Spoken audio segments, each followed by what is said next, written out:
দেখো কড়া গরম হয়ে গেছে, কড়াই এবারে তেল দিচ্ছি।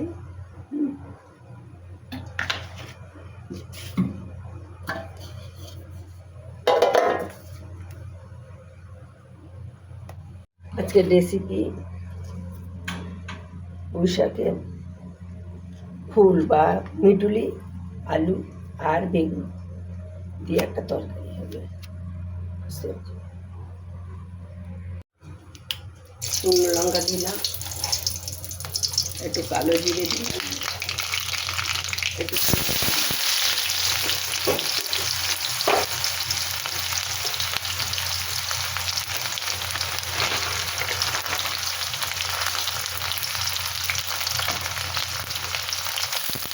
চিংড়ি মাছটা দিয়ে দিলাম,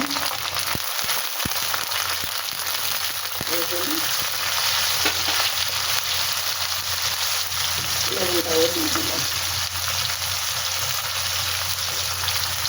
লঙ্কা দিয়ে দিলাম। এবারে এটা নেড়ে চেড়ে আলুগুলো দিয়ে দিলাম,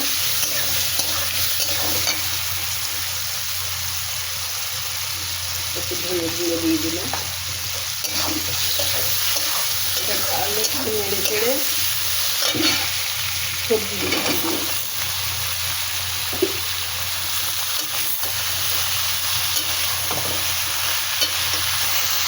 এবার ওই সবজি মশলার সঙ্গে ভালো করে ভেজে নেব, ভেজে নিচ্ছি। এবার আমি গরম জল দিয়ে দেবো।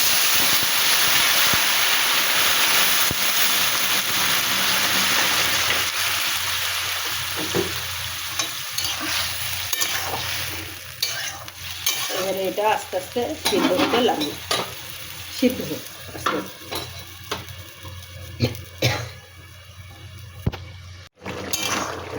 পুঁই শাকের ফুল দিয়ে আলু আর বেগুন দিয়ে শুকনো করে একটা তরকারি হবে, সমস্ত মশলা দিয়ে করেছি।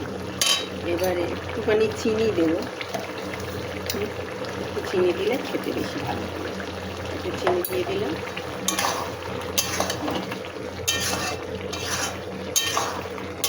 এটা শুকনো শুকনো হলে নামাবো। দেখো এই যে পুঁই শাকের ফুল দিয়ে একটা ঘন্ট এই আমি বানিয়ে নিলাম। তোমাদের যদি এইভাবে পুঁই শাকের ফুল এইভাবে খেতে ইচ্ছা করে একবার বানিয়ে, দারুণ খেতে হয়। একদম শুকনো করলে শুকনো শুকনো হয়ে যাবে, একটু জল জল রাখলে এটা টেনে নেবে। আমার এই বেগুন আলু দিয়ে পুঁই শাকের ফুল চিংড়ি মাছের তরকারি রেডি হয়ে গেছে। এবারে আমি নামিয়ে নেব। এই গ্যাসটা অফ করলাম। দেখো বন্ধুরা,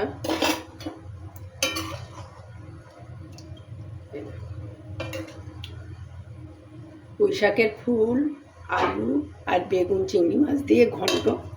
দেখো তোমাদের পছন্দ হয়েছে? এইভাবে রান্না করলে দারুণ খেতে হয়। আর তোমাদের এটা পরিবেশনের জন্য পুরো রেডি। তোমাদের যদি ভালো লাগে এই রেসিপিটা, তাহলে একবার লাইক কমেন্ট শেয়ার করে দিও। পুরো ভিডিওটা দেখার জন্য বন্ধুদের ধন্যবাদ।